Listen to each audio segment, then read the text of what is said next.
Good morning class. कल हमने कैरिडोफाइट्स जो थे उनको खत्म किया। आज हम शुरू करेंगे जिम्नोस्पर्म और कोशिश करेंगे कि आज ही मोस्ट प्रोबेबली इसको हम खत्म भी कर लें। ठीक है, तो सबसे पहले इन शब्दों के मतलब जानना जरूरी है। जिम्नो मतलब होता है नेकेड, है ना, नेकेड, और स्पर्मा मतलब होता है सीड। तो बेटा यहाँ से हम क्या अंदाजा लगा सकते हैं, ऐसे प्लांट्स जिनकी जो सीड है वो किसी भी चीज से कवर्ड नहीं हो रखी है, मतलब कैसी है, नेकेड है। ठीक है, तो सबसे पहले वही जो हमारा फंडा है हम उसी को अपनाएंगे। सबसे पहले इसके बारे में कुछ जनरल इंफॉर्मेशन को नोट करेंगे, देन फाइनली इसकी टेक्निकलिटीज को हम पढ़ेंगे। ठीक है, तो सबसे पहले जनरल इंफॉर्मेशन में हम यही पॉइंट नोट कर लेंगे, जिम्नो मतलब नेकेड और स्पर्मा मतलब सीड। ठीक है, तो प्लांट्स हैविंग नेकेड सीड। अब यहां पे नेकेड सीड का मतलब है अनकवर्ड सीड। ऐसा भी लिख सकते हैं, seed is not enclosed in anything. ठीक है, तो समझ में आया ये वाला पॉइंट कि ऐसे प्लांट्स जिनमें सीड तो हो रही है लेकिन कैसी है, किसी भी चीज से वो कवर नहीं हो रखी है। ठीक है, दूसरा इसमें हम लिख सकते हैं कि ovule is not enclosed with in ovary. ठीक है, मतलब ओव्यूल्स तो हैं लेकिन वो ओवरी के अंदर एनक्लोज नहीं हो रखे हैं। बेटा अगर हम इनके साइज की बात करें तो यहाँ पे हमें वेरिएशन देखने को मिलेंगे, मीडियम साइज भी मिलेंगे और लार्ज साइज ट्रीज भी मिलेंगे, छोटे बहुत कम ही मिलते हैं। और आप ये मान के चलिए कि ज़्यादातर जो ट्रीज होते हैं वो मीडियम साइज के होंगे और लार्ज साइज के होंगे। तो अगर हम इनके साइज की बात करें तो बेटा इनका साइज जो है ये मीडियम से लार्ज साइज होगा, मीडियम टू लार्ज साइज। ठीक है, तीनों पॉइंट क्लियर हुए। सबसे पहला हमें क्या जानना है कि इनके पास जो सीड होती है वो कहीं से भी कवर नहीं है। ठीक है, तो plants having naked seed, uncovered seed.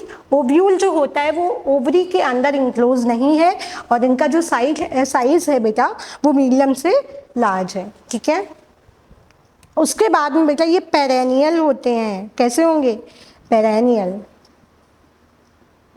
यानी कि लंबे टाइम तक जिंदा रहने वाले। ठीक है, या फिर हम इसको लिख सकते हैं लॉन्ग लिविंग।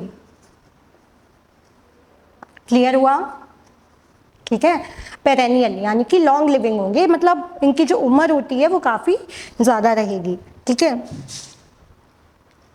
उसके बाद बेटा इनका डोमिनेंट फेज कौन सा होगा, हमने कल भी बताया था, जैसे जैसे मलगे से आगे बढ़ रहे हैं डोमिनेंट फेज जो हमारा है वो स्पोरोफाइट हमें देखने को मिलेगा। तो इनका बेटा डोमिनेंट फेज कौन है, स्पोरोफाइट। आई होप ये 5 पॉइंट सबको क्लियर हुआ होगा। सबसे पहले प्लांट हैविंग नेकेड सीड, दूसरा point ovule is not enclosed with in ovary, तीसरा पॉइंट इनका जो साइज होता है वो मीडियम से लार्ज रहेगा, चौथा पॉइंट पेरेनियल यानी कि लॉन्ग लिविंग होते हैं, पांचवा डोमिनेंट फेज इनका जो है बेटा वो स्पोरोफाइट है। उसके बाद में एक एक्सेप्शन है जो आपको याद रखना है, ये यहाँ से भी आपका PYQ बन चुका है, लार्जेस्ट जिम्नोस्पर्म, सिक्वा जायजेंटिया। ठीक है बेटा, ये लार्जेस्ट आपका जिम्नोस्पर्म है जो इस पृथ्वी पर पाया जाता है। नाम क्या है, सिक्वा जायजेंटिया। ठीक है, तो ये सारे जो पॉइंट्स हैं ये आपको याद रखने हैं। अब धीरे धीरे हम इनकी रूट, इनकी स्टेम, इनकी लीव्स के बारे में बात करेंगे। सबसे पहले हम देखेंगे इनकी स्टेम के बारे में।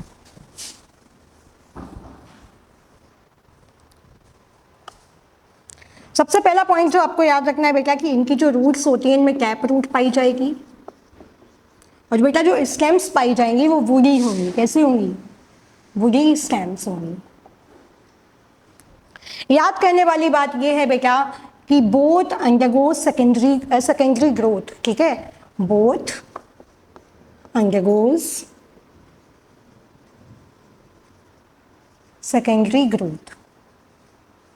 ठीक है, ये पॉइंट समझ में आया। सबसे पहले हमने देखा उसके बारे में कुछ जनरल इन्फॉर्मेशन। उसके बाद हम अगर इनके रूट्स की बात करें तो इनमें टैप रूट पाई जाएगी। स्टेम की बात करें तो बहुत ही बुरी स्टेम पाई जाती है, और दोनों जो हैं दोनों सेकेंडरी ग्रोथ करते हैं। ठीक है, मतलब रूट भी करेगा सेकेंडरी ग्रोथ और इनका जो स्टेम है वो भी करेगा। ठीक है, क्लियर हुआ। चलिए आगे बढ़ते हैं इनकी स्टेम के बारे में डिटेल में जानने के लिए। ठीक है, तो सबसे पहले जो स्टेम है बेटा, ये दो तरीके की पाई जाएंगी, एक तो ब्रांच और एक अनब्रांच। अच्छा, ब्रांच और अनब्रांच से क्या समझ रहे हो आप? सपोज दैट ये एक ट्री है, ठीक है,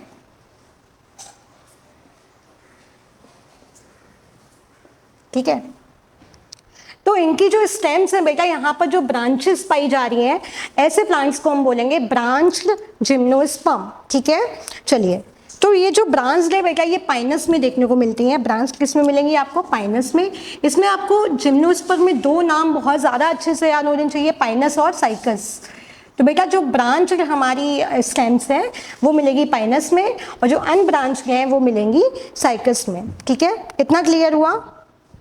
उसके बाद में बेटा स्टेम्स से कैसी होंगी? वुडी होंगी। अच्छा, एक और पॉइंट जो यहाँ पे याद करने वाला ये है, दे आर सॉफ्ट। ठीक है, they are soft since xylem fibres are not present. ठीक है, since xylem fibres are not present. चलो, ये वाला पॉइंट क्लियर हुआ। सबसे पहले वुडी स्टेम, यानी कि जो इनकी स्टेम है काफी लकड़ी जैसी दिखती है। उसके बाद में दो तरीके की होंगी, ब्रांच के और अनब्रांच के। ब्रांच जो है वो पाइनस में पाई जाएंगी, और जो अनब्रांच है वो साइकस में पाई जाएंगी। ठीक है, उसके बाद में इनकी जो स्टेम्स होती है काफी थोड़ी बहुत सॉफ्ट होंगी इन कंपेरिजन। ठीक है, अगर हम इनको एंजियोस्पर्म से कंपेयर करें तो थोड़ी बहुत सॉफ्ट होंगी, क्योंकि इनके पास जाइलम फाइबर्स जो है वो एब्सेंट रहते हैं। ठीक है, चलिए अब बेटा हम बात करेंगे इनके रूट्स के बारे में। सबसे पहले तो कौन से रूट्स इनमें पाई जा रही है? तो टैप रूट पाई जा रही है। ठीक है, अब बेटा इनकी रूट में दो तरीके का एसोसिएशन आपको देखने को मिलेगा, एक तो सिम्बायोसिस मिलेगा, और दूसरा बेटा जो आपको मिलेगा वो माइकोराइजा मिलेगा। ठीक है, चलिए अभी घबराइए मत, अभी इसको अच्छे से पढ़ लेते हैं। ठीक है, तो हमने स्टेम्स की बात कर ली थी, अब हम चलते हैं रूट्स पे। तो रूट में सबसे पहला पॉइंट आपको क्या याद रखना है कि यहाँ पर कौन सी रूट पाई जाएंगी? Tap root. और सेकेंडरी ग्रोथ शो करेगा या नहीं करेगा? तो आपका आंसर होगा हाँ, सेकेंडरी ग्रोथ ये शो करेगा। ठीक है, अब रूट्स बेटा हमने दो प्लांट्स पढ़े थे, एक पाइनस और एक साइकस। अभी मैंने बताया ये दो शब्द हैं जो आपको ये जिम्नोस्पर्म में आपको बहुत ज़्यादा मददगार साबित होंगे, आपको ये याद ही रखने हैं, पाइनस और साइकस। सॉरी, हाँ, तो रूट्स जो है ये हमारी यहाँ पर भी हमें दो तरीके का एसोसिएशन देखने को मिलेगा, एक मिलेगा माइकोराइजा और एक मिलेगा सिम्बायोसिस। बेटा पाइनस जो है इसमें आपको देखने को मिलेगा माइकोराइजा। क्या मिलेगा? माइकोराइजा। अच्छा, माइकोराइजा किसी को पता है क्या होता है? बेटा माइकोराइजा जो है ये प्लांट की रूट के साथ में एसोसिएशन होता है। क्या होता है? प्लांट की रूट के साथ में एसोसिएशन होता है। और बेटा माइकोराइजा भी कैसा मिलेगा? बाहर की तरफ, यानी कि एक्टोमाइकोराइजा। एक्टोमाइकोराइजा। दो शब्द होते हैं बेटा, एक एक्टो और एक एंडो। एक्टो मतलब बाहरी और एंडो मतलब अंदर वाला। ठीक है, इतना क्लियर हुआ। उसके बाद में बेटा अगर हम साइकस की बात करें तो इसमें कोरोलॉइड रूट्स पाई जाती हैं, कोरोलॉइड रूट्स। ठीक है, इसमें कोरोलॉइड रूट्स पाई जाएंगी। और बेटा इसमें एंडोसिम्बायोसिस होता है। क्या होगा? एंडोसिम्बायोसिस। किसके साथ होगा? With Anabaena. Endosymbiosis with Anabaena. Anabaena क्या था? एक तरीके का साइनोबैक्टीरिया था, याद है ना, हमने जब मॉन्जा किया था तब ये किया हुआ था। ठीक है, तो रूट्स हमने पहले स्टेम की बात कर ली, स्टेम वुडी होंगी, पाइनस और साइकस, हमने दो प्लांट्स के नाम याद किए, ठीक है। उसके बाद में वुड जो स्टेम्स होंगी हमारी वो ब्रांच्ड होंगी या अनब्रांच्ड होंगी। जो हमारी ब्रांच्ड हैं वो पाइनस में पाई जाती हैं, ठीक है। और जो बीपी याद कर लीजिए, बीपी ब्रांच्ड मतलब पाइनस और अनब्रांच्ड जो है वो साइकस में पाई जाएंगी। उसके बाद हमने रूट्स की बात करी, तो पाइनस की अगर हम बात करें तो यहाँ पे आपको एक्टोमाइकोराइजा देखने को मिलेगा, और साइकस की बात करें तो कोरोलाइड रूट्स आपको मिलेंगी एंडोसिम्बाइसिस में विद एनाबीना। इतना क्लियर हुआ। अब बेटा एक चीज बच रही है, देखिए हमने रूट स्टेम कर लिया, अब बच रही है हमारी लीफ, है ना। अब हम इनकी पत्तियों के बारे में थोड़ी सी जानेंगे, इनकी मॉर्फो और एनाटॉमी भी, ठीक है। तो लीफ बेटा दो तरीके की पाई जाएंगी, सिंपल लीफ, ठीक है, दो तरीके की अगेन पाई जाएंगी, सिंपल लीफ और कंपाउंड लीफ,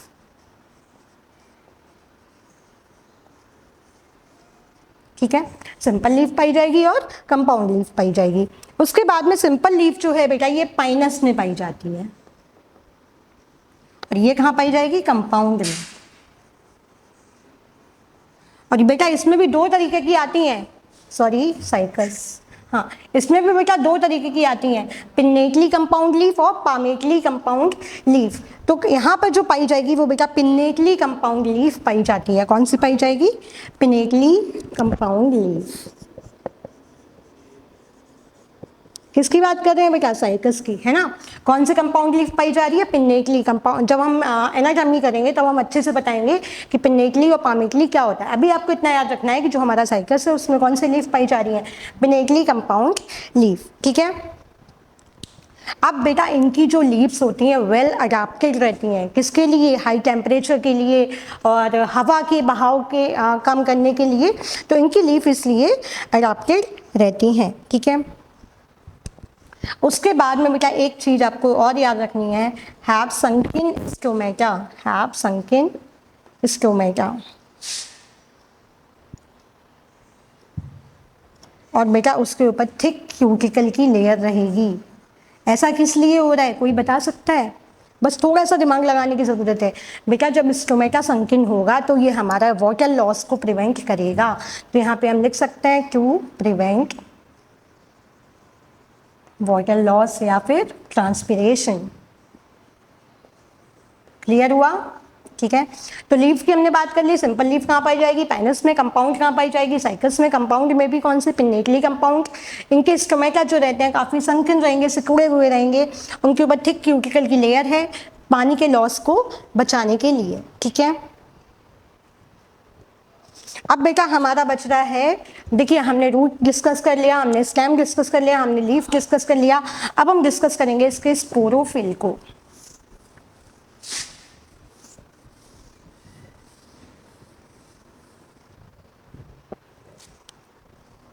स्पोरोफिल, जैसे मैं नोट्स बना रही हूँ आपको भी नोट्स बनाने हैं, साथ साथ में शॉर्ट नोट्स बनाने की कोशिश करिए, ठीक है। तो बेटा ये दो तरीके में पाए जाएंगे, माइक्रो स्पोरोफिल और मेगा स्पोरोफिल। और आपको मैंने एक चीज़ बताई थी बेटा कि हमेशा जो फीमेल गैमेट है या जो फीमेल स्पोरोफिल होगा उसका साइज लार्जर रहता है, ठीक है। तो बेटा यहाँ पे जो मेगा स्पोरोफिल है ये मेगा स्पोरेंजियम बनाएगा, मेगा स्पोरेंजियम। बेटा यहाँ पे क्या बनेगा, माइक्रो स्पोरेंजियम।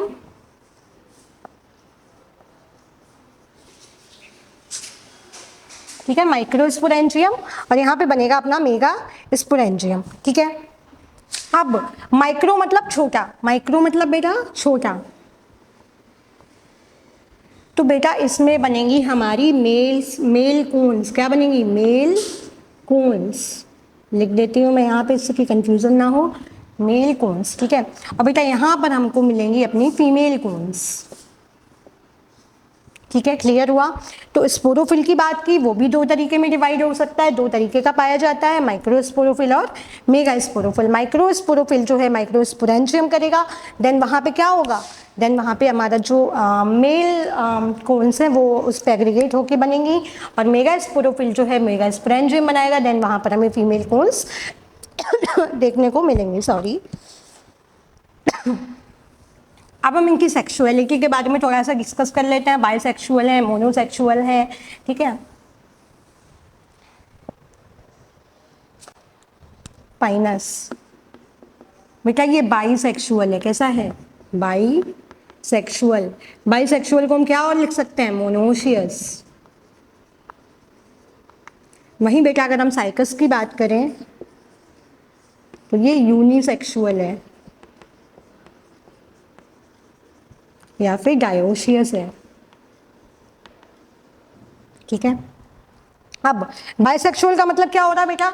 मेल और फीमेल कोन्स जो है वो एक ही प्लांट पे रहेंगी। Female and male cones are found on same plant,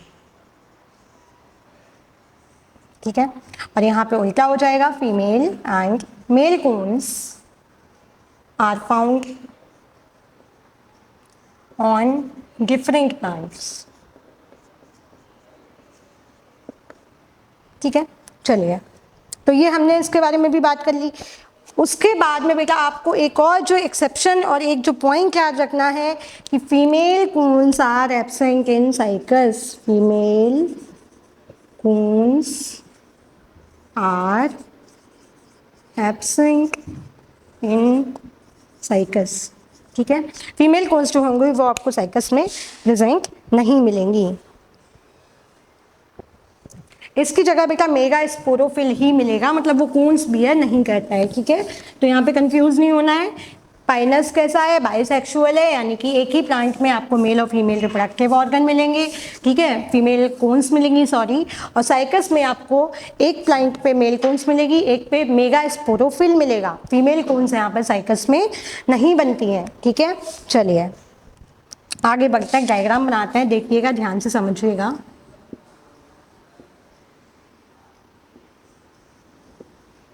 ठीक है, ये क्या है बेटा? अपना मेल कोन है।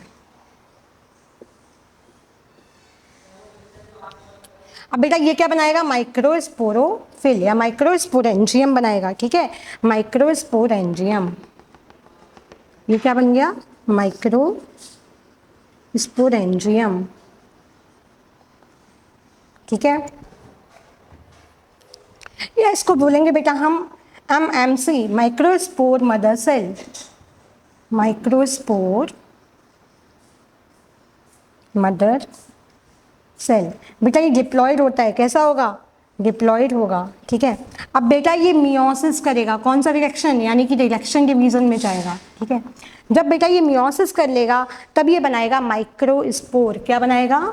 माइक्रोस्पोर। अब ये माइक्रोस्पोर बेटा हैप्लॉइड होगा, डिप्लॉयड होगा? सीधी सी बात है, ये हमारा हैप्लॉइड होगा, ठीक है।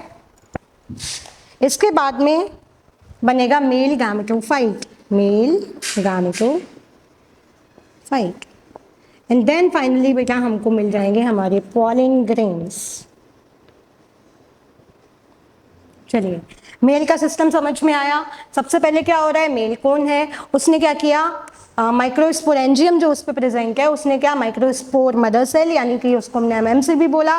कैसा होता है? डिप्लॉयड होता है। ये देन मियोसिस डिवीजन में एंटर करेगा एंड देन ये हैप्लॉइड स्पोर्स बनाएगा, माइक्रोस्पोर बनाएगा। देन फाइनली हमको गैमेटोफाइट मिलेगा और जो हमारे पॉलन ग्रेन्स है वो बन जाएंगे। ये किसका हो रहा है बेटा? ये मेल का सिस्टम है ना। अभी हम फीमेल के सिस्टम को भी डिस्कस करेंगे कि कैसे आगे चल के फर्टिलाइजेशन और सारी प्रक्रियाएं हो रही हैं, ठीक है। इसको मान लीजिए female cones. Female cones absent किस में है बेटा? साइकस में है ना। इस चीज को भी याद नहीं रखना है, याद रखना है, सॉरी, फीमेल कोन्स, ठीक है बेटा। ये क्या करेंगे? मेगा स्पोरेंजियम बनेगा ना यहाँ पे, तो मेगा स्पोरेंजियम बेटा ये कैसा होगा? अपना 2n होगा। कैसा होगा? 2n होगा, ठीक है। इसके बाद में बेटा ध्यान से देखिएगा, इसे तो हम ओव्यूल भी बोल सकते हैं। अब यहाँ पे ध्यान से देखिएगा, ठीक है। इसमें बेटा ये न्यूक्लियस की कवरिंग होती है। क्या होगी? न्यूक्लियस की कवरिंग होगी। देन ये वाले पार्ट को हम इंटेग्यूमेंट बोलते हैं, जहाँ से वो अटैच होता है, ठीक है, इंटेग्यूमेंट बोलेंगे। और सपोज दैट बेटा यहाँ पे अपना एग रखा हुआ है। क्या है? एग रखा हुआ है, यानी कि मेगा मेगा स्पोर जो है वो बनके कहाँ पे रखा हुआ है, यहाँ पर रखा हुआ है, ठीक है। अब बेटा क्या होगा, जो हमारा माइक्रोस्पोर मदर सेल है, जो हमारे माइक्रोस्पोर मदर सेल है, उसने क्या रिलीज़ किया था, माइक्रोस्पोर्स को रिलीज़ किया था बेटा, ये यहाँ पे आएंगे, ठीक है। और इसको मेगा स्पोर जो मदर सेल है वो आके यहाँ पे रेस्ट करेगा, ठीक है। मेगा स्पोर मदर सेल जो है वो यहाँ आके रेस्ट करेगा, ठीक है। अब बेटा ये मेगा स्पोर मदर सेल जो है, मेगा स्पोर मदर सेल, ठीक है। मेगा स्पोर मदर सेल कैसा होगा बेटा, हैप्लॉइड या डिप्लॉइड, तो सीधी सी बात है डिप्लॉइड होगा।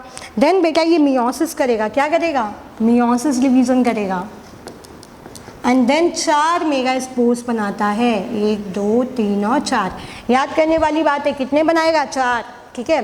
4 बनने के बाद में बेटा जो 3 है वो डिसइंटीग्रेट हो जाते हैं, यानी कि ख़राब हो जाते हैं, डीजेनरेट हो जाते हैं। जो एक हमारा रहता है वो ही कैसा रहेगा, फंक्शनल रहेगा, ठीक है। अब बेटा ये बताइए n होगा कि 2n होगा, n होगा, ठीक है। तो यहाँ पे हम लिख सकते हैं 3 डिसइंटीग्रेट्स या 1 इज फंक्शनल, केवल एक कैसा है, फंक्शनल है।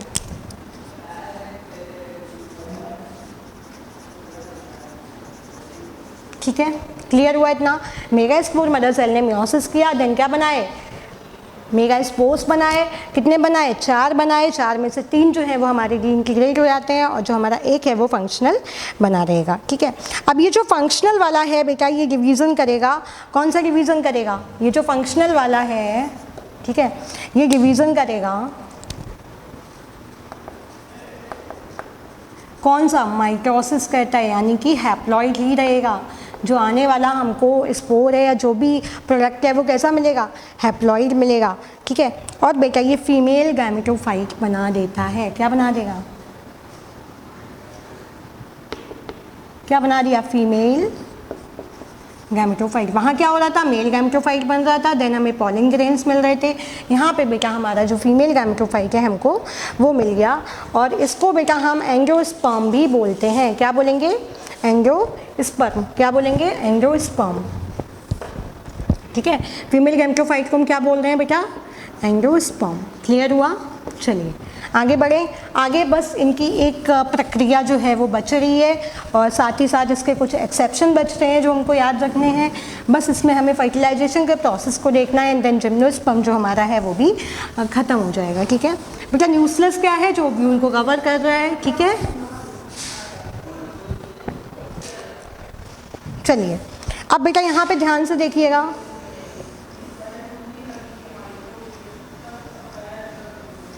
ठीक है। ये क्या है, आर्किगोनिया है, क्या है, आर्किगोनिया, यानी कि female sex organ, archegonia female sex organ, ठीक है। अब बेटा ये जो आर्किगोनिया है यहाँ पर एग सेल प्रेजेंट होगा, कहाँ पर, यहाँ पर एग सेल प्रेजेंट होगा।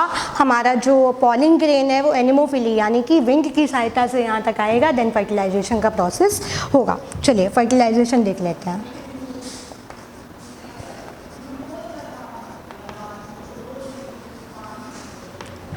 माइक्रोस्पोर जो है वो रप्चर करेगा, क्या करेगा, माइक्रोस्पोरोफिल जो है वो क्या करेगा, रप्चर करेगा, ठीक है। उसके बाद में वहाँ से बेटा क्या निकलेंगे, पॉलिन ग्रेन्स निकलेंगे। तो microsporangium ruptures, microsporangium rupture, rupture मतलब फट जाता है ना, ruptures, pollen grain are released, pollen grains are released, ठीक है। कौन सा पॉलिनेशन होगा, विंड पॉलिनेशन होता है ज़्यादातर। कौन सा पॉलिनेशन है बेटा यहाँ पर, विंड पॉलिनेशन है, यानी कि एनिमोफिली, क्या बोलेंगे विंड पॉलिनेशन को, विंड पॉलिनेशन। दूसरा नाम क्या है बेटा, एनिमोफिली, ठीक है। चलिए इसी को हम एक अच्छे फॉर्मेट में लिख लेते हैं जिससे कि आपको याद बना रहे। सबसे पहले पॉलिन ग्रेन आएगा,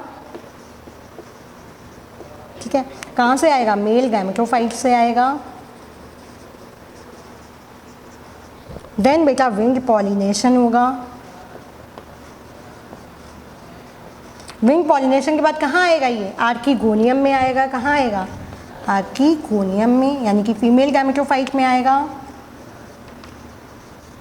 ठीक है, आर्कीगोनियम में आने के बाद में बेटा कितने आते हैं? करीब 2 से 8 आएंगे नंबर में। नंबर भी आपको याद रखना है, कभी कभी क्वेश्चन आपको नंबर से भी पूछ लिया जाता है। ठीक है, उसके बाद में बेटा होगी सिफेनोगैमी। क्या होगी? सिफोनोगैमी।